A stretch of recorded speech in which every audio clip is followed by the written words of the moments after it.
Le petit cirque, c'est un jardin, mais c'est un très grand jardin. Ici, des légumes et des fruits sont cultivés de façon écologique. Le jardin est perché sur une colline et c'est magnifique. Merlin Wagner, initiateur du Jardin du Petit Cirque.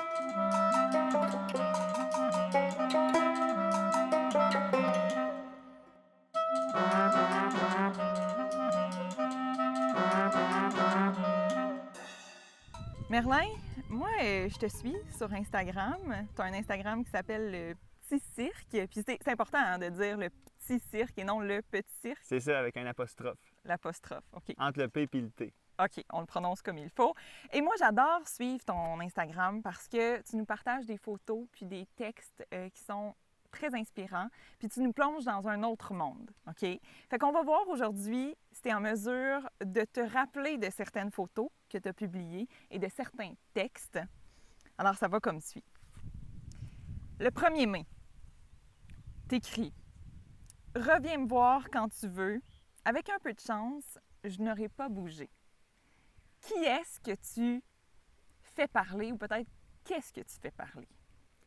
Bien, je fais parler une roche parce que en marchant dans la forêt, bien, j'ai vu une roche puis je me suis dit waouh, c'est vrai qu'une roche, ça fait très très longtemps que c'est là. Donc, tu sais, nous, peu importe ce qu'on fait, peu importe les mouvements qu'on a, peu importe nos réflexions, bien, la roche, elle demeure. Est-ce que tu te rappelles aussi ce que tu dis à la toute fin? Bien, une amie stable. Une amie stable, mais tu dis aussi il n'y a pas de roche. Tu l'écris R-U-S-H. Quand on travaille dans un jardin comme ça, dans un environnement comme ça, Merlin, est-ce qu'on a envie du roche? Bien, tout à fait. Bien, en fait, le roche, c'est toujours nous qui décidons qu'il y en a ou qu'il n'y en a pas. Tu comprends? La roche est là. Il y a une roche, mais il n'y a pas de roche. C'est toi qui décides. Il y a du monde qui sont tout le temps dans le roche. Puis il y a du monde qui sont jamais dans le roche. Mais c'est pas vrai que c'est juste un ou l'autre. Là. C'est juste une manière de parler un peu. Fait que c'est un choix. Tu sais, tu décides si tu es roché d'arriver à l'heure que tu as dit. Tu décides, on décide de ce qui nous roche. Fait que moi, je dis tout le temps aux personnes, vous êtes ce que vous décidez d'être. Là. Je veux dire, vous êtes roché, pas de problème. C'est ça qui se passe. Vous êtes stressé, on accepte. Là. Mais en gros, la roche, ben elle, il n'y a pas de roche. C'est tout. Mais il y a une roche. Il y a une roche. C'est ça. Il y a les deux, OK? Le 4 mai, Merlin, tu mentionnes « Vous appréciez coiffer une fois par année? Devenez jardinier. » Oui. Pourquoi tu nous parles de coiffure alors que c'est ton Instagram du Petit Cirque? Oui. Ben toi, tu m'as déjà coupé les cheveux, hein, C'est vrai. Bon, donc c'est ça. Mais c'est le fun, couper des cheveux. Il me semble que tu aimes ça, faire ça. J'adore. Tu as toi-même dit que tu voudrais peut-être devenir coiffeuse à un moment donné? Un jour peut-être. Bon, un jour. OK. Mais là, on n'est pas là aujourd'hui, mais la vie, c'est plein d'affaires, tu sais. Il n'y a pas de roche de toute façon, mais en tout cas, c'est ça. Couper, c'est que dans le fond, avec Linda Anne, qui est la mentor de mon projet, qui est la ferme du Ruisseau Noir, qui est dans le même rang qu'ici, bien, j'ai appris qu'il fallait tailler les têtes d'oignons, là, dans le fond, là, pour qu'ils puissent mettre plus d'énergie dans le système racinaire. Donc, à ce moment-là, bien, pendant que je taille mes 2000 oignons puis les oignons de Linda Anne aussi, bien, qu'est-ce que je fais? Je prends un ciseau puis je deviens coiffeur, là, tu sais. L'instant d'un instant, là. Donc, je peux pas dire que je suis un bon coiffeur, mais je peux dire que c'est ça. Donc, ça m'a fait rigoler. Donc, j'avais mis une photo des oignons avant que la tige soit coupée, puis après que la tige soit coupée. Puis c'était la réflexion qui m'était venue en tête.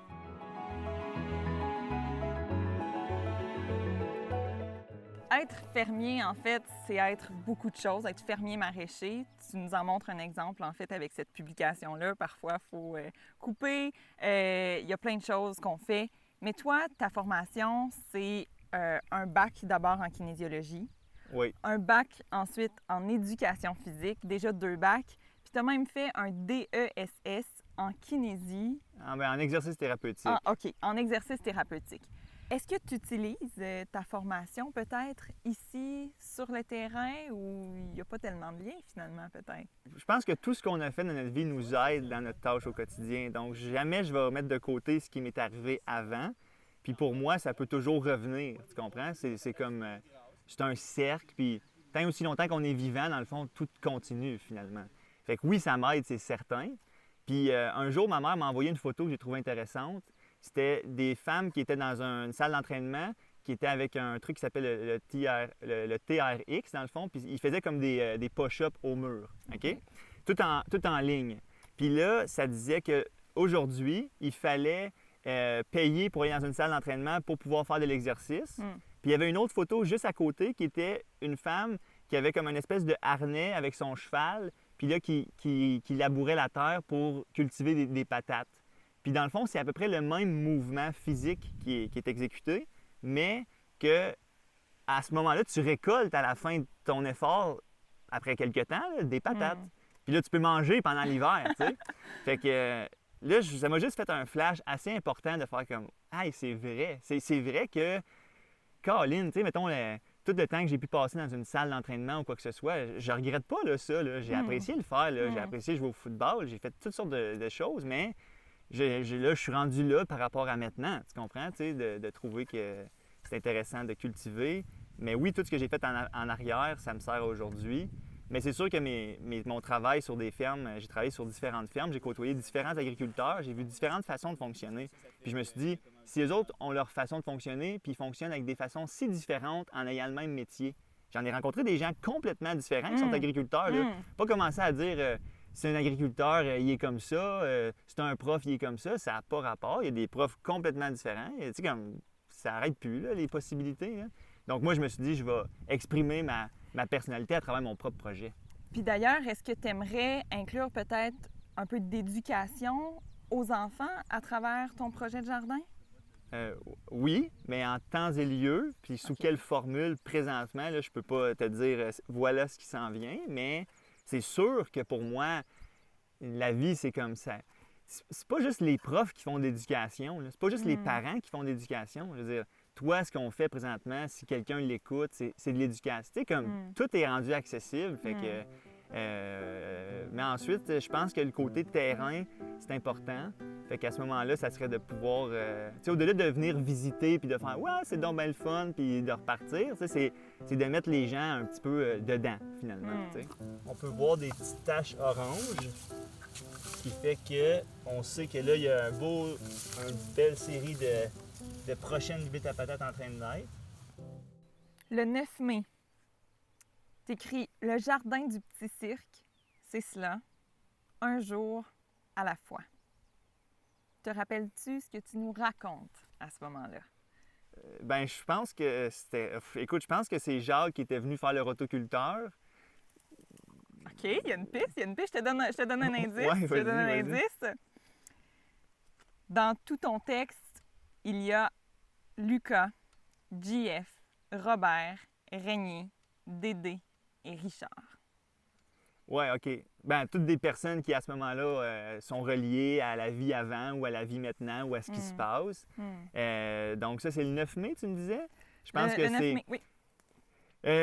J'appelle Lucas, je pense, un vendredi pour différentes questions. Puis là, il m'annonce qu'il y a une partie de leur bleuetière à La Rosée, qui est une ferme pour laquelle j'ai travaillé. C'est des amis, une assez grosse ferme bio dans la région.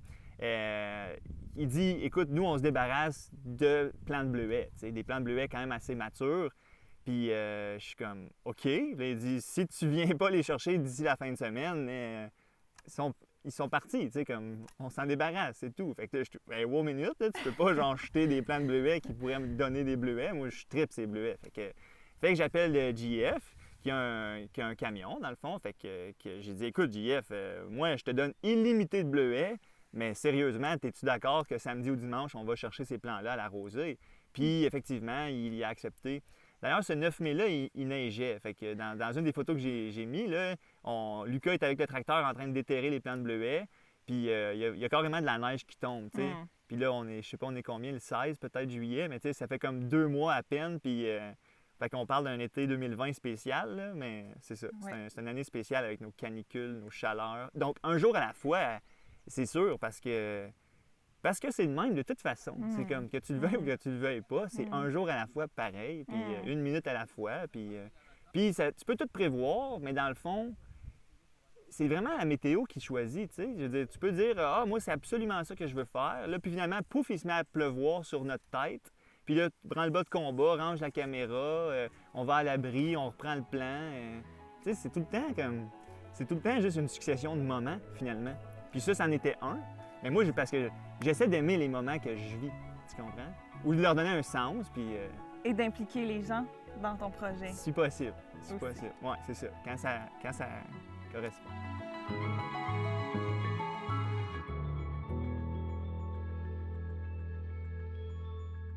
Le 29 avril, tu as pris une photo d'un arbre mort au milieu d'un champ. Oui, il est pas loin d'ici, d'ailleurs. Ça, c'est autour du jardin. Pourquoi tu as pris cette photo? Pourquoi j'ai pris la photo? Oui. Et te rappelles-tu, en fait, ce que tu écrivais à son sujet? Sur l'arbre. Ben, des fois, je prends quand même quelques photos. Mais ça, c'est parce que je la trouvais juste belle, cette photo-là. C'est dur à l'expliquer. Donc, l'arbre, il est mort. Ça fait longtemps qu'il est mort, cet arbre-là. Je peux pas dire ça fait combien de temps qu'il est mort, mais il est assez mort pour qu'il reste un tronc, aucune branche, des trous. Puis il y a quand même des très grands vents, des fois, des tempêtes. Il y a l'hiver, il y a plein d'affaires qui se passent, mais il ne tombe pas, tu sais. Parce que récemment, j'étais pas loin d'ici, puis il y avait des arbres qui étaient sur le bord du chemin, OK, sur le terrain ici, puis ils étaient morts. Puis là, il y avait des oiseaux qui étaient dedans. Puis là, j'avais regardé les oiseaux, puis là, je les trouvais beaux parce qu'ils étaient comme deux, puis je trouvais qu'ils étaient beaux, les oiseaux ensemble. Et puis là, j'étais là, encore un moment que je trouve sympathique. Parce que c'est ça que je trouve le plus important, là. C'est vraiment la nature, dans le fond. Moi, je fais un jardin, que je cultive la nature, mais juste pour me donner la chance d'être dans la nature jour après jour, puis de vivre avec elle, là. C'est vraiment ça la raison principale de ma présence ici. Donc, les oiseaux, pour moi, c'est super important, là, que je connaisse leur nom ou pas. Puis là, quelques jours après, il y a eu un grand, grand vent, puis tous ces arbres-là sont tombés, ces arbres morts-là.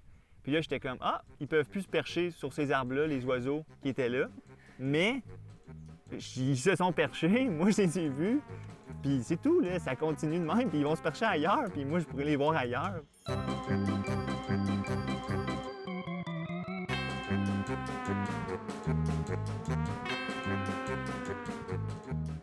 Le petit cirque, on en a parlé un peu au début, mais d'où ça part cette idée-là? Est-ce que tu as des talents d'acrobate que je ne connais pas, même si je le connais depuis plus de 25 ans? Non. Non, le seul talent de cirque que j'aurais, c'est le côté clown, OK? Ça, c'est la seule affaire que je pourrais, mais non, ça, c'est Toby, lui, qui s'occupe du côté jonglerie, toutes ces choses-là. Non, le petit cirque, là, ça vient d'une bande dessinée de Fred, OK? Fred qui a fait une série très connue qui s'appelle Philémon, mais qui a fait beaucoup aussi d'autres pas hors série, mais juste comme des livres uniques, on va dire. Tu sais, des bandes dessinées, il écrit ça, puis toutes sortes de... dont le Petit Cirque, OK? Qui est une belle bande dessinée de Fred. Puis ça vient de là. Ça vient de ça. C'est Régnier, un jour, qui est venu me voir au jardin, puis qui m'a dit « Hey, le jardin, ça pourrait être le jardin du Petit Cirque. » Puis là, j'ai fait comme « Oui, l'idée continue. » Exactement. C'est ça. Puis ça n'arrêtera pas, là. C'est pas fini non plus, là. Même quand l'entrevue, on a coupé, nous, on n'a pas terminé après. On coupe. On coupe? On coupe. On continue.